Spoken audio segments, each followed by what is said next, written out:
কেমন আছো? আজকে একটি অতি গুরুত্বপূর্ণ একটি ভিডিও নিয়ে এসেছি।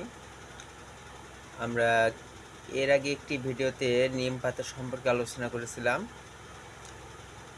এই নিম পাতার শ্রেণীভুক্তই আজকের যে বিষয়টি সেটি অতি মূল্যবান। আমরা অনেকে চিনি বা অনেকে চিনি না। সেটা হচ্ছে চিরতা। এই চিরতা রস আমাদের শরীরের জন্য খুবই ভালো।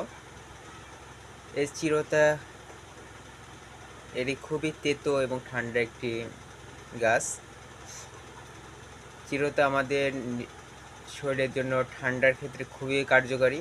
আমাদের শুষ্ক কাশির ক্ষেত্রে, ঠান্ডা জনিত সমস্যার জ্বরের ক্ষেত্রে অনেক ভূমিকা রাখে এবং আমাদের হজম শক্তি বৃদ্ধিতেও চিরতা মারাত্মক ভূমিকা পালন করে।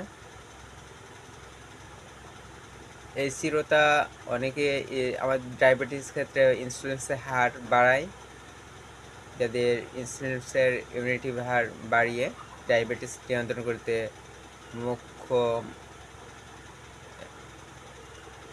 কাজ করে এবং রোগ প্রতিরোধক ক্ষমতার ক্ষেত্রেও চিরতা রস অনেক একটি গুরুত্বপূর্ণ ভূমিকা পালন করে।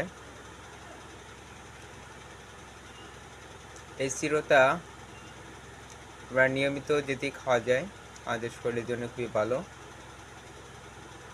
1 গ্লাস চিরতার রস আধা চা চামচ পানিতে মিশিয়ে সকালে খালি পেটে খেলে আমরা উত্তম ফল পাবো এবং গর্ভবতী মেয়েরা এটি খাবেন না এবং যাদের উচ্চ প্রেশার আছে তারাও নিম্ন প্রেশার এটা থেকে রোধ হবেন, খাওয়া থেকে বিরত হবেন, তাহলে আমাদের ক্ষতি হবে।